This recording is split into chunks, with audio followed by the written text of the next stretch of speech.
Hi, it's Fred Driedger.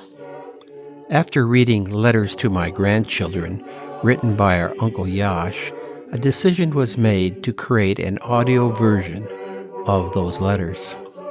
Our Uncle Yash, also known as Jacob P. Driedger, was born in 1901 in southern Russia, or the Ukraine. He was the oldest son of my grandparents, Peter A. and Mary Driedger. Our grandparents had 7 surviving children: Jacob, the writer of these letters, Peter, Abram, Mary, Gata, Annie, and John. John, known as John P. Driedger, is my father. Jacob describes growing up on a 450-acre estate established in 1870 by my great-grandfather, Abram Driedger. While his youth was happy and carefree, that all changed with the Russian Revolution, resulting in lawlessness, theft, and even murder within the Mennonite villages.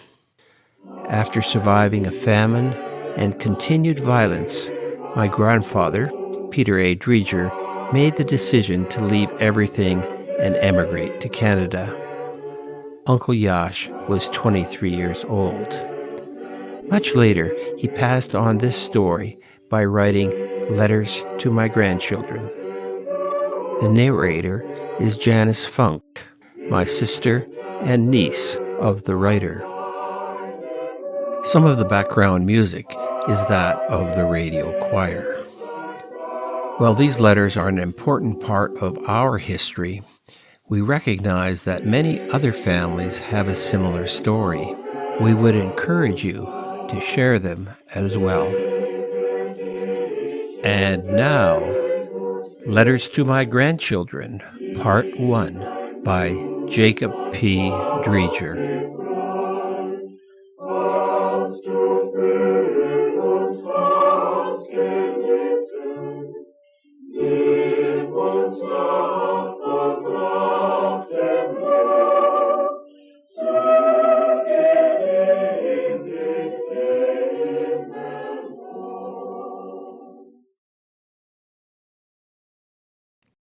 Letter 1, the explanation. We older folks like to reminisce, as there is not too much to look forward to anymore. I mean, in our earthly lives. So if I look back over the years to the time when I was born, at the beginning of this century, I cannot help but see the big changes that have taken place since then. All in a man's lifetime. Today we talk about energy crisis, pollution, overpopulation, woman's lib, strikes, etc., etc. In those early days, these were strange words and concepts. Nobody had ever heard of them. The house I was born in was a large one, was built by my grandfather Abram Driedger. It had 10 rooms, all good-sized ones. How many bedrooms? All, or any one of them, could be a bedroom, and sometimes probably were.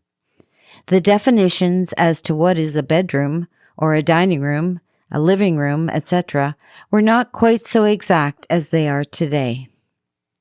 The house was warm in winter, cool in summer, comfortable to live in. But there were many things the house did not have, things that are seemingly an absolute necessity today. Letter 2, the family home in Schoenfeld. I shall continue on the description of my boyhood home. As already mentioned, our house had none of the innovations we have in our homes today. Firstly, there was no water on tap. Instead, all the water had to be carried in from an outside well in pails and buckets. Drinking water was kept in a separate pail, with the handle of a ladle sticking out. Everybody was drinking from this pail, dipping it out with the ladle. Not very hygienic, we would probably say today. All the slop water had to be carried back out again. So you see, carrying water in and out was a regular chore. Secondly, we had no electricity. All the gadgets that we have in our homes today, and which are all run by electricity and are doing a great deal of the housework, were absent in our house of long ago, and the work had to be done by hard manual labor. Thirdly, we had no automatic central heating, where all you do is set your thermostat to the desired heat and forget about it. Our house had 3 large ovens, rising from the floor up to the ceiling and making up part of the room dividing wall. Each oven heated 2 or 3 rooms and was constructed of glazed tile, often in a nice flowery pattern. And the fuel we used? Just imagine, it was plain, common wheat straw, of which we had a great abundance. No fuel shortage would ever be expected on this commodity. The ovens were heated twice daily, mornings and evenings.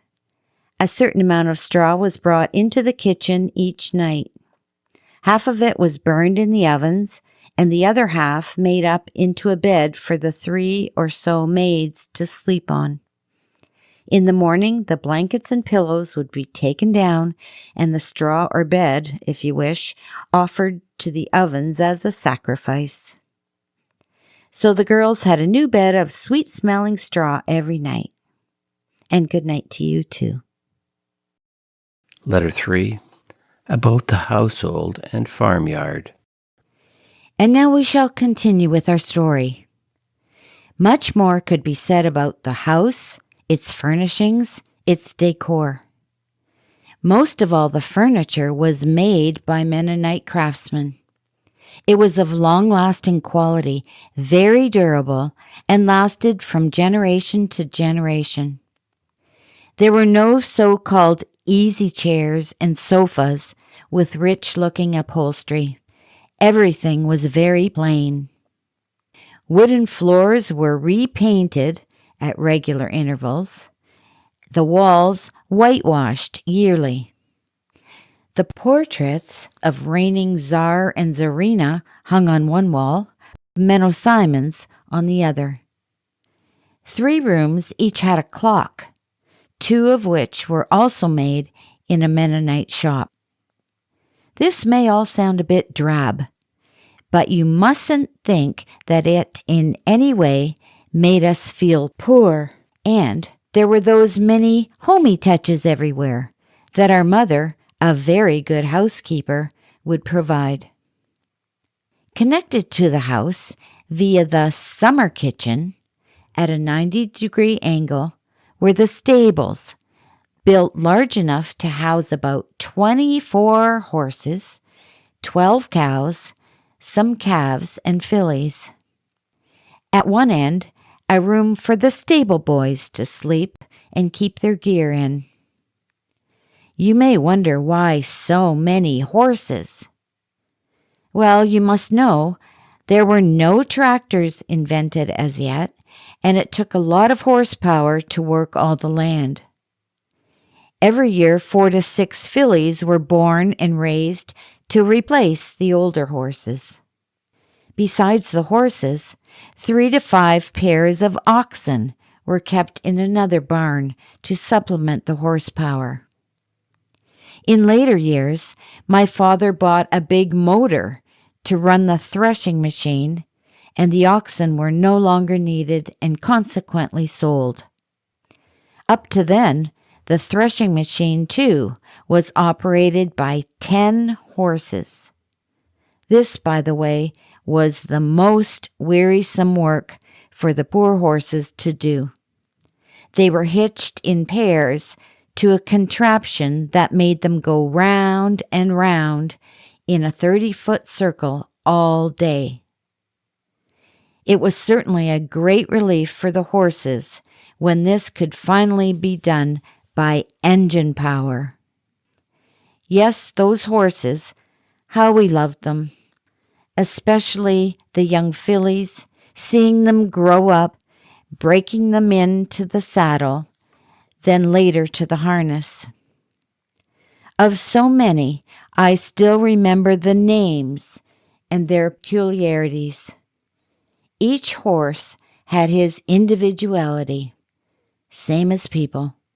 Much love from P Driedger. Letter 4. Our favorite horses.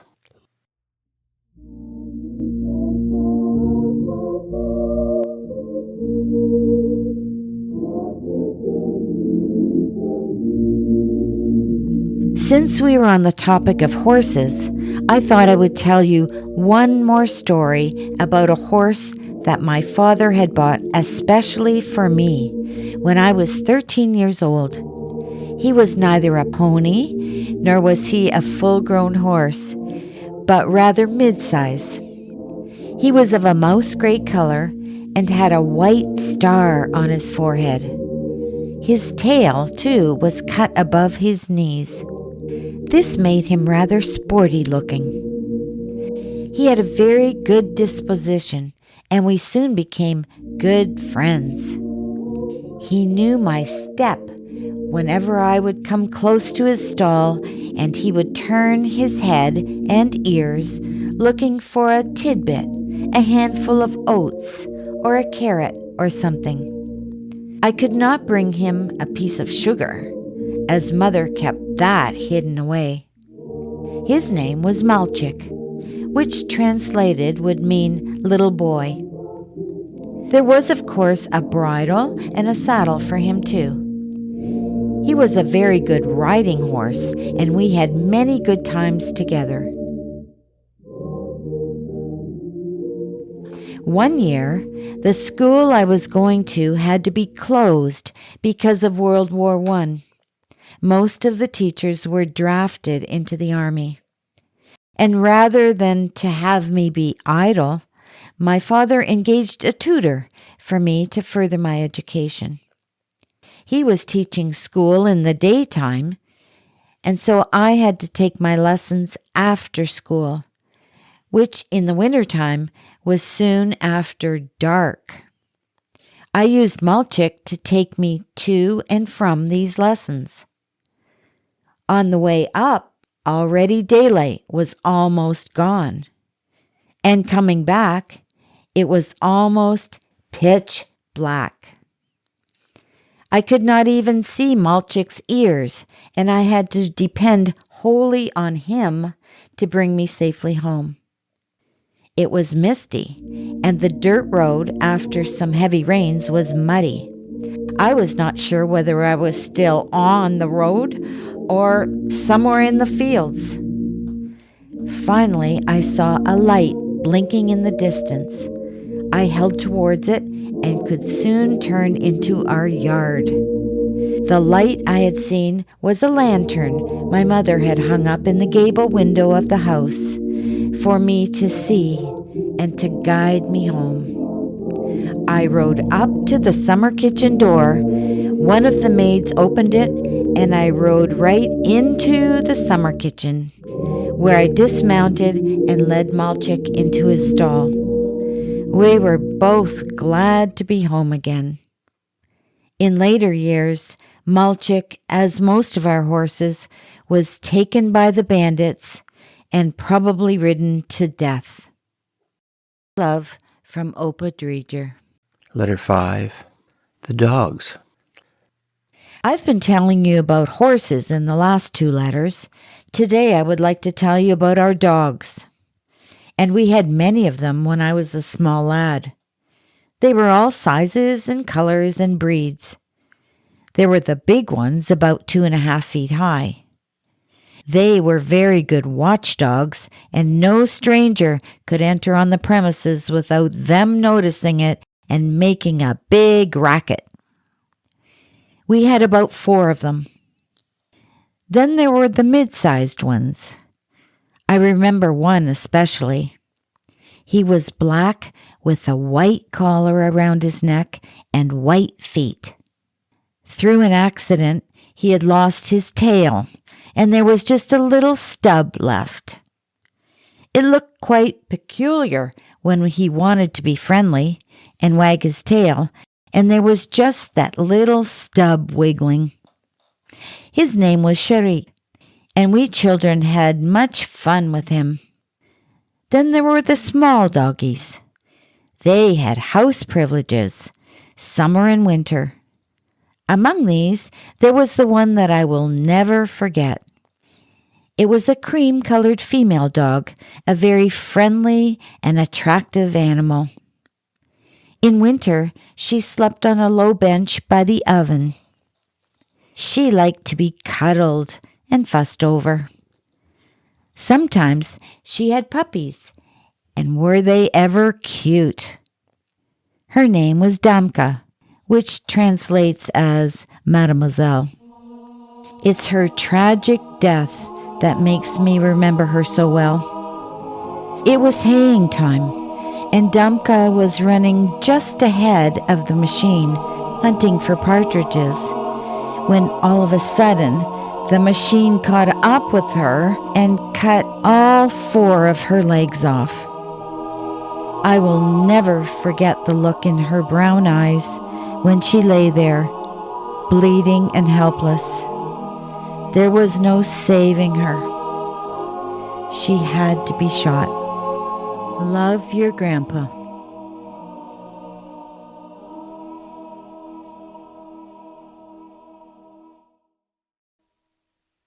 Letter 6. First day of school, 1907. With the coming of September, schools will reopen again all over Canada. And for many, it will be their first day of school, a day to which they look forward to with anticipation. This reminds me of my own first day in school. An older friend and cousin of mine, who already had had 2 years of school, had told me some rather frightening stories about the teacher who would wield his strap at every opportunity that the careless pupil would present him with. And often as not, he would strap him anyway, guilty or not, just for the pure joy of it. At least so he was telling me. It was the custom then to start school at 7, but with my birthday only a month away, I was allowed to begin school at 6 years of age. As it turned out during the summer, the teacher had resigned and a new one had been hired. This reduced my fears somewhat, but who could tell what kind of a man the new one would be? In those years, all teachers, with very few exceptions, were men teachers. This teacher turned out to be an elderly, mild-mannered gentleman with gray hair. He wore it brush-cut style, a mustache and short beard and beautiful blue eyes. But I am getting a little ahead of my story. My father must have somehow sensed my fears, for he offered to take me to school in his special one-horse riding buggy. Walking up the narrow pathway to the schoolhouse, he held my hand in his big reassuring one, and that gave me a feeling of trust and confidence that everything would be all right. My father went right to the teacher's room, and there we met the teacher. As already mentioned, he was an elderly gentleman, tall and straight, and a pair of friendly blue eyes looked down on me. My father introduced me, told him my name, another friendly look. His hand reached out and he laid it on my head, tapping my back with the other. All my fears disappeared suddenly. Trustingly, I looked up to him. Until next time, Grandpa.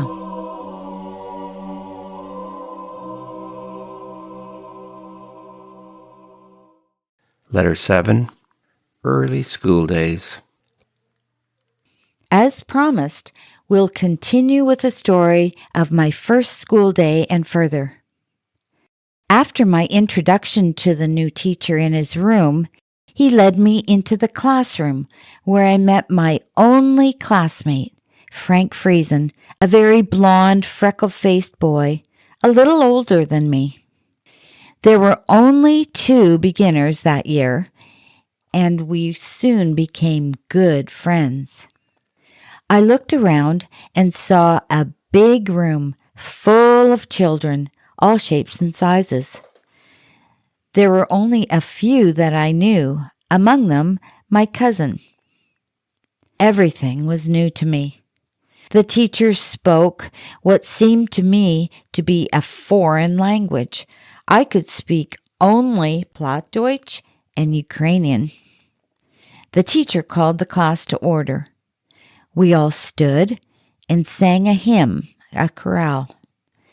Then the teacher prayed and classes began. The first period was always Bible class, the different grades being at different stages of the Bible. As there was only one teacher for all the grades, his attention had to be divided between all of them. I was very much impressed by all this and watched closely. We beginners were more or less left to ourselves. We each had brought a slate with us and were instructed to draw diagonal lines on it in preparation to our writing lessons later. All German writing was done in the Gothic script, which is somewhat different than today's Latin, sharp, angular lines. We had brought our lunch, and after lunch, we 2 beginners were let out to play and amuse ourselves, while the others continued their studies. At 4 o'clock, school closed, and there was my daddy with his riding buggy to pick me up and take me home. Was I ever glad to see him? It had been a rather long day and full of new impressions, which I was eager to tell him and Mother about. So ended my first day in school, and many more have followed this first one. Looking back on my school days, I must say they were of the happiest in my life. So you too, enjoy them while you can. All too soon, they will be over. Much love from P Driedger. Letter 8. Learning to read. In my last letter, I wrote you about my first school day. Maybe we should continue with the school topic. Soon after my first school day, we 2 beginners received our first book. It was the German Reader. There was a picture in this book for every letter of the alphabet. The first picture, a porcupine, eagle, I-G-E-L in German, for the letter I. The next one was a nose for the letter N. The third, a clock, Uhr, U-H-R, for the letter U. And the fourth, a full moon, for the letter M. This was the first page, and at the bottom were several words that could be formed with these 4 letters. And so it went throughout the book, page after page, until we were acquainted with all the letters of the alphabet. By the end of the first year, we knew all the letters and could do some light reading. Simultaneously, we had to write the letters and eventually words on our slates. The next year, we received our Russian reader. It too had a picture for every letter of the Russian alphabet. In contrast to the German, the Russian alphabet contained a few more letters than the German. They also were of an entirely different form, the Russians having their alphabet from the Greeks together with their religion, which was Greek Orthodox. And so we learned to read and write in 2 languages. At home we spoke Plattdeutsch and Ukrainian. And I cannot say this put any particular hardships on us. It came fairly easy, much easier than the English in later years. In our 3rd year, we received from the teacher other readers. They contained short stories and recitations. Many of these I can still recite, both in German and Russian. We also received our Bible story book. As already mentioned, the first period each day was Bible study hour. Our teacher was a good storyteller, and this period always ended too soon, or so it seemed to me. History class was also very interesting, and I often caught myself listening when the teacher had history with the upper grades, and we were to do some work on our slates. First, it was Russian history, how the great Russian Empire came into being. Then later, ancient history, even more exciting and fascinating. When I entered the senior grades, much of what we were to study I already knew, thanks to my listening earlier on. Letter 9. Early High School in Schoenfeld.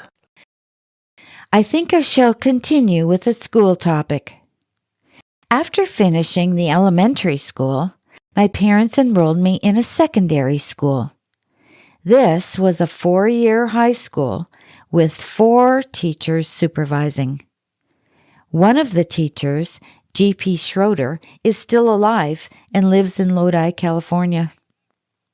The school was 10 miles distant, too far to commute back and forth every day, and so I was put up at my uncle and aunt for room and board. On Saturdays, they'd send somebody up to take me home for the weekend. Although I liked school very much, I always looked forward to Saturday when I would be going home. My uncle and aunt kept 7 or 8 student boarders. Besides, they had a large family of their own, and so at mealtime there was always a long table set in the large dining room. My uncle was presiding at the table. He would first read from the Bible and then pray. His prayers were very sincere and left a deep impression with me. My aunt and her maids were kept busy serving all those hungry mouths. The school was within walking distance, and so we did not need to take lunch along. I found this school to differ a lot from my previous school. Here, we had a teacher always with us for every period of the day. No time to be on your own and dream a bit. But I suppose this was for the good of the student. We made good progress, and at the end of the year, after writing the exams, I was promoted to the next grade. That summer of 1914, the First World War broke out, and several of our teachers were drafted into military service. The replacements were young men just out of college and not yet fully qualified. This, of course, was bound to lower the standards of teaching in our school. At Easter time the following year, 2 more teachers were drafted, and as no replacements could be found, the school had to be closed for the duration. And so I found myself to be suddenly at what seemed to be the end of my school days. But the next fall, our dear public school teacher, the same one I started with, offered to give me lessons after school and so help me along in my studies. He had been teaching the lower grade high school in previous years. And so each day, when school was out, I saddled my horse and rode to school to take my lessons. It must have been not so easy for Mr. Isaac, my dear teacher, to take me on after he had just finished a full day's teaching. I am still thankful today for his willingness to do this extra work. We rehearsed what I had learned and then took on some new work. And now I must say goodbye and good night to you all. We shall continue next time around. Letter 10. Arriving in Ohrloff, Tiga. The next fall, 1916, my father, and the advice of Mr. Isaac, our public school teacher, decided to take me to Ohrloff, Tiga, a Mennonite twin village, one of the Machno colonies. It was the place where your Grandma Driedger was born and brought up. Ohrloff, among other things, had a well-established high school, Zentralschule, staffed with a very famous and dedicated group of teachers. They were all elderly men exempted from military service, which was important as World War I was still raging on. Ohrloff was 100 miles distant, and it was decided to make the trip by train. So in the first days of September of 1916, the three of us, my father, Mr. Isaac, and I, boarded the train at our home station, Acre, at about midnight and arrived in Lichtenau at about 9 a.m. From here it was another 3 miles to Ohrloff. We found a taxi, one drawn by horses, at the station, and for a small charge, the driver agreed to take us to Ohrloff. When we came over the crest of the hill separating the two villages, I saw Ohrloff, which was to become my second home for the first time. The village lay before us, stretched out along a winding river, embedded in a mass of greenery, with only the red-tiled rooftops and high gables protruding. A very beautiful picture, one I fell in love with at first glance. We had to pass over a bridge crossing the river and entered the village about midways. The first building right in front of us was the old church, a 2-story structure surrounded by tall old trees. Right next to it was the school in question. It was a new building just completed before the war started, very modern and impressive, built in a style hitherto not used by Mennonites and unique in all of Machno. We continue next round. Love to all.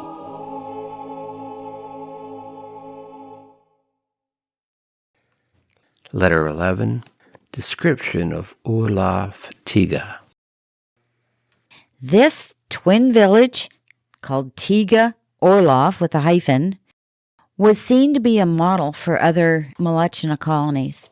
Originally, they were 2 separate villages, but in the course of time, space between them was filled with buildings of all sorts. Some of the space was taken up by rich landowners who had come here to retire. They had built their villas there. A new hospital was built here, with a staff of dedicated doctors and nurses serving this and neighboring communities. A well-stocked and efficient drugstore was located across the street. A little further down the street was the girls' high school. After public school, boys and girls did not go to the same school. And then a stately 2-story building, a school for the deaf and dumb. It was a large complex with a number of auxiliary buildings. The students here learned not only how to talk, but were taught a trade like woodwork, handicrafts, etc. And the school drew its students from a wide range of communities and was a real blessing for these unfortunates. By the way, this school is the only building left standing after World War II. Then the village store and a few smaller shops, books, and variety store, not to be forgotten. The church and boys' high school I already mentioned in my previous letter. The village also had its own generating station, For me, it was always a treat to pay this station a visit. 2 large diesel engines were supplying the power to run the 2 generators that were generating the electricity. Most of the homes had electric lights, and a number of farmers used electricity to run their threshing machines. Don't forget, this is a time when most of rural Russia lived with candlelight or kerosene lamps at best. The village also had an artesian well. The water from this well was piped into homes and barns and was available at the turn of a tap, and it was good tasting water. Each place had a sizable orchard on its lot with a large variety of fruit trees. And behind the orchard was the bush lot. Each farmer had his plot, and so the bush stretched from one end of the village to the other in a continuous line. This was the place I was to stay for several years and go to school. Later, all the family moved here as well and stayed for another 5 years. Much love from P Driedger. Letter 12. More on high school in Ohrloff, Tiga. Now back to my story. Remember, we had just arrived in Ohrloff after a long train ride. Once in Ohrloff, I was presented to the teachers, and after passing my entrance exams, I was admitted to the school. This was strictly a boys' school. The girls had their school a little ways down the street. The curriculum of the schools differed somewhat. Separate schools for boys and girls after public school was the order in all Russian schools, but no rule without exceptions. During the first winter, World War I was still raging on and coal was in short supply.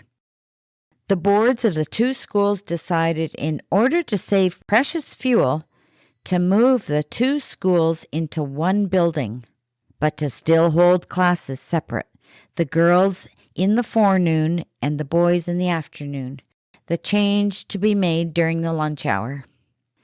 So soon after 12 o'clock, the boys started gathering in the corridors to be present when the girls would leave their classrooms. This then gave them opportunity to see each other at close range and exchange smiles.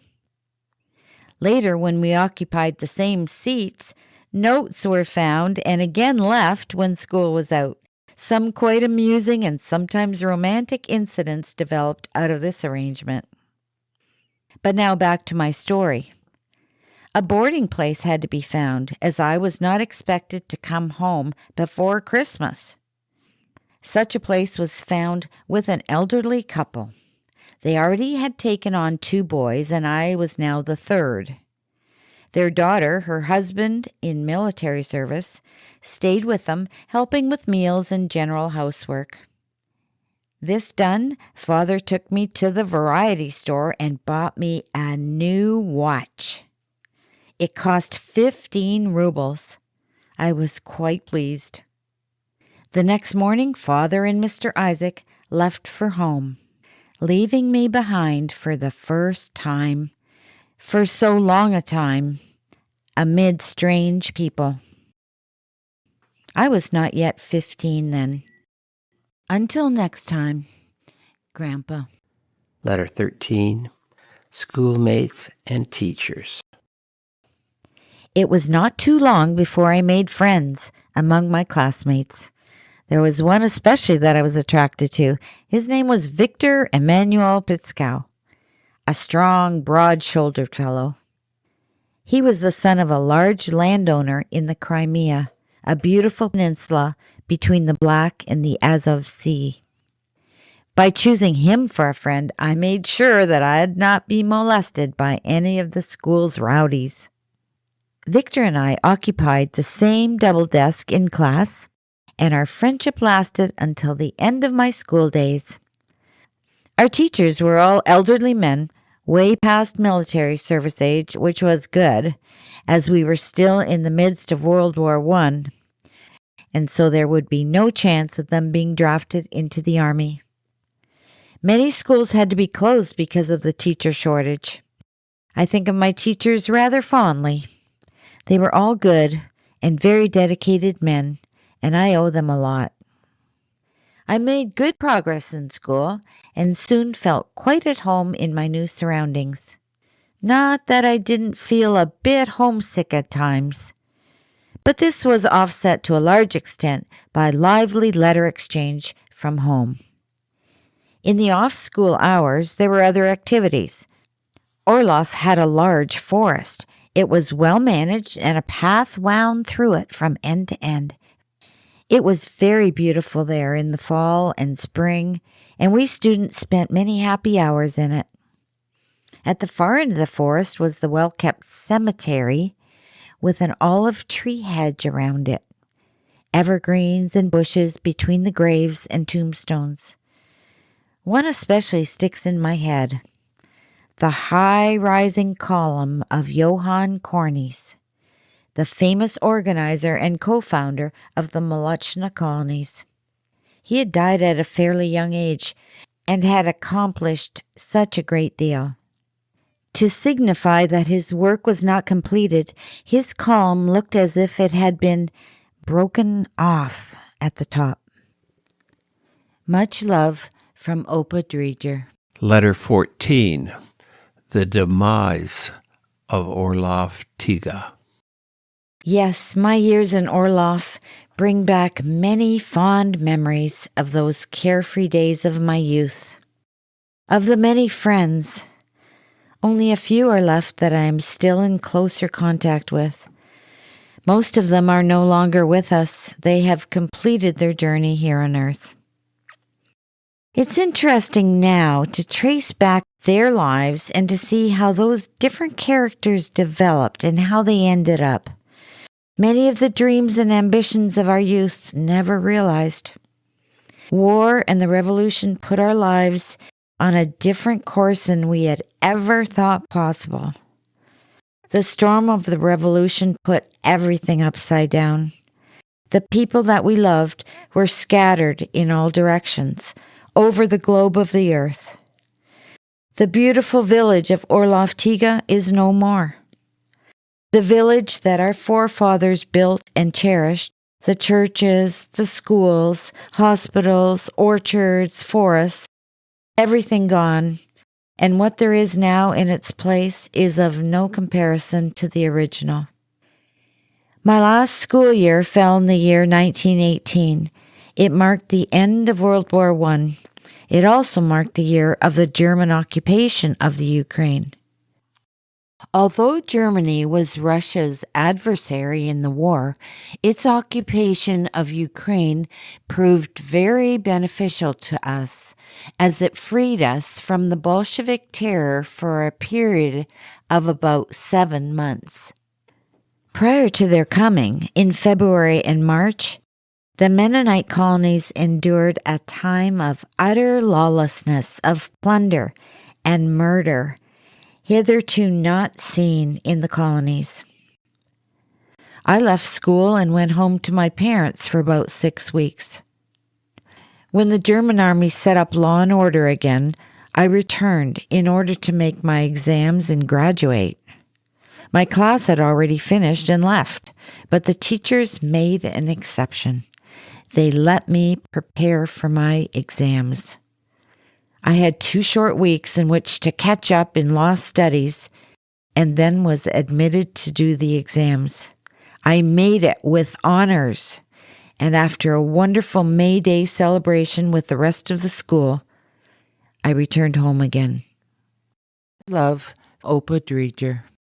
Letter 15. The Green Harvest. 1918 proved to be the last year that we were left more or less unmolested. The German army had restored law and order, and everybody could again pursue his or her occupation or profession. When I came home from Ohrloff, a good crop of wheat and other grains was in the making, and soon it would be ready for harvest. I liked the harvest time, my job being riding one of the binders, a machine that cut the grain and then bound it into sheaves, which then in turn would be set up in stooks. Many hands were necessary to do this manual work. I liked machines as long as I can remember, and so I looked forward to the time of harvest. I can still smell the newly cut fields and the sweat of the hard-working people. Those were long days, from dawn to dusk almost, in the open fields. Lunch and vesper were brought out at designated times. Oh, how good it felt to rest a bit and enjoy the food. Apples and pears from the orchard for dessert. It took weeks till all the grain was cut. Then threshing time came along. The threshing machine and the big motor had to be put into shape. That too took some time. It was me and my father that were engaged in this work mostly. Finally, everything was ready and threshing could begin. Here, too, many people had to be employed.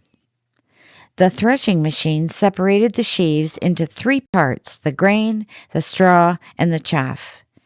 3 strong men had to carry the grain bags into the granary.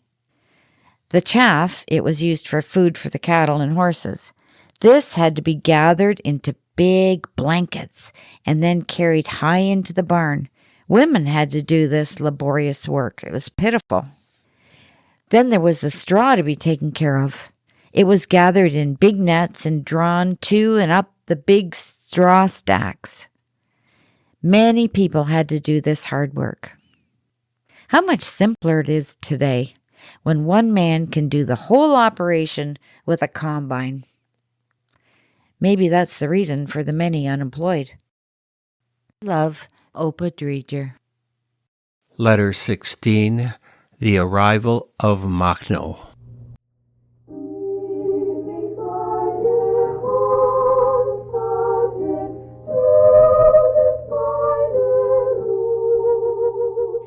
By now, 1918 was drawing to its end, and in November of the year, the Great War also came to its end.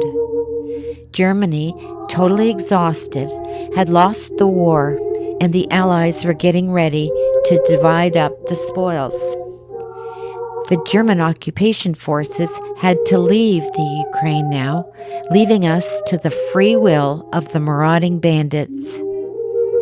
Among the many bandit leaders was especially one that became quite infamous by the gruesome deeds left in his path. His name was Machno, or Bachko Machno as his followers called him. Now, with the German army withdrawn, they came right into the open and robbed and killed at random. During the previous summer, some of us had to stay awake through the nights to watch for approaching danger. But now, with the Germans gone, the nights were fairly safe. The bandits had nothing to fear and did their work in the daytime. The winter of 1918 to 19 was the longest I can remember, expecting daily to be robbed, beaten, or killed. We did not go anywhere, but stayed close to or in the house at all times. To shorten the time and to occupy ourselves, we started to make toys. Christmas was at hand, and so we began to make our own gifts. Our father, a gifted drawer, put designs of different animals on sheets of plywood, and we boys cut them out with our fret saws. Then the pieces were sanded and polished, glued together, and painted in different colors. Our prize piece was a beautiful carriage, painted in black with yellow stripes and red wheels, drawn by 2 white horses in shining harness. In this way, many hours were spent that helped us forget, for a little while, the hopeless and dangerous situation we were in.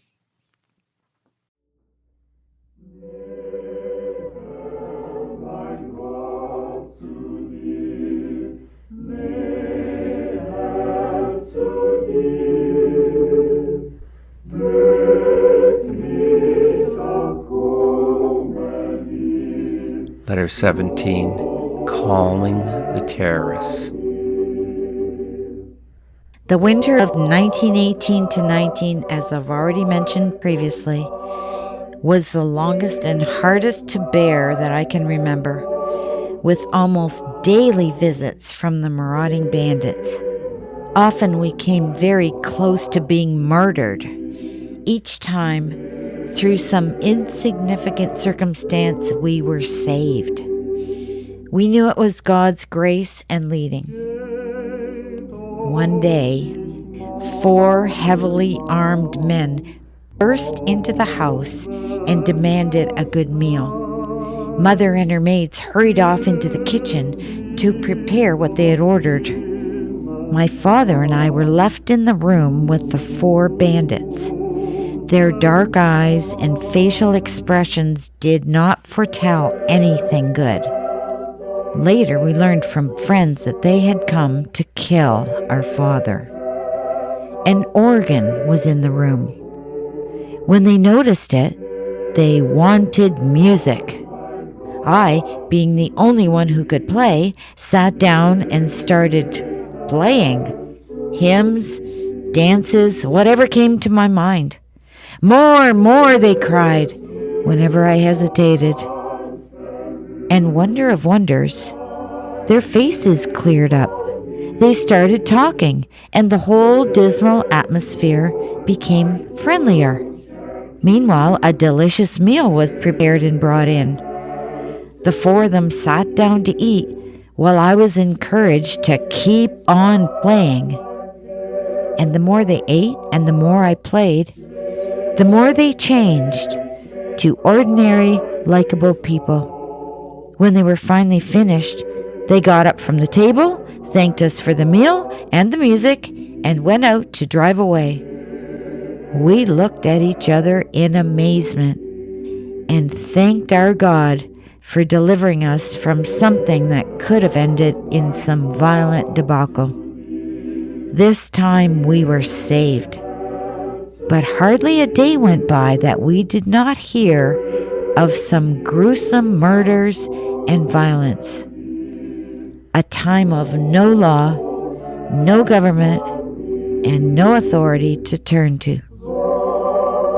Much love from P Driedger.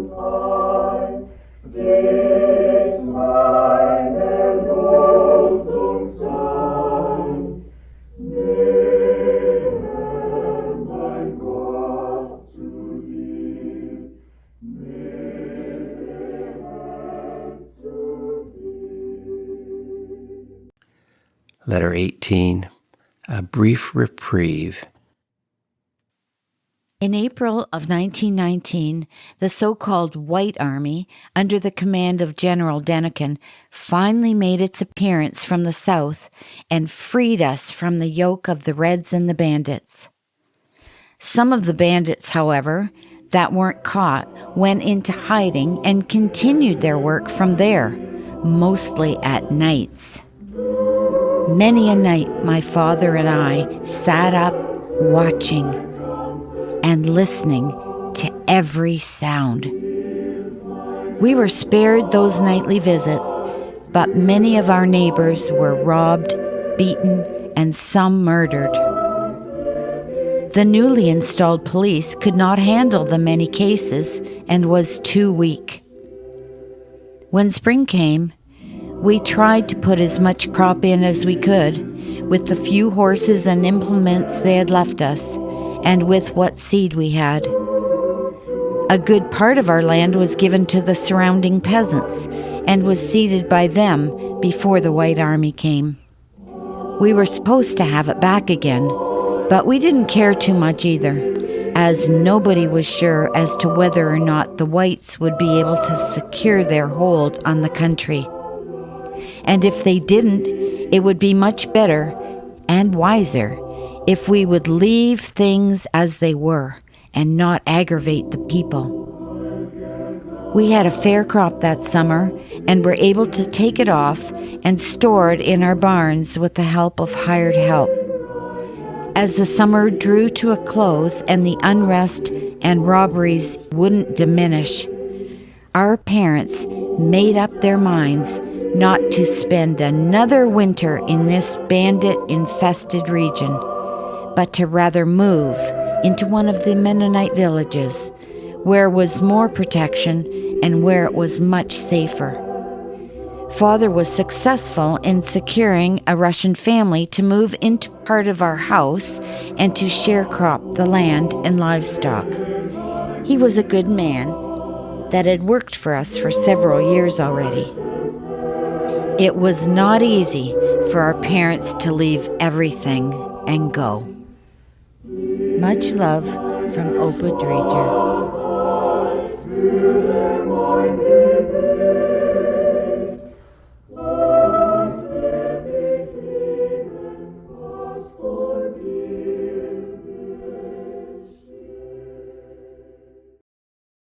Letter 19. Fleeing the Driedger estate. And so in the second half of September of 1919, we as a family left the place of my birth and happy childhood, never to return, never to see it again. Up on the hill, I turned around to have a last look at the house, surrounded by shade trees and a large orchard, and the many other buildings lying so peacefully in the valley. When my grandfather, Abraham Driedger, had come there in the 1870s, there was no bush, no trees, no house, nothing but emptiness. Through hard work and good management by him and later my father, this beautiful estate was created. I never saw it again. But in my memory, it is as clear as the day we left it. As we heard many years later, buildings all had been taken down, piece by piece, windows, doors, all the lumber, all the bricks. All the buildings were built of brick that had been made in our own brickyard. Everything was carted away by our Russian neighbors of the surrounding villages. The trees were cut down, the garden uprooted, and in not too many years, one can imagine, everything looked much the same as when my grandfather bought the land. Empty.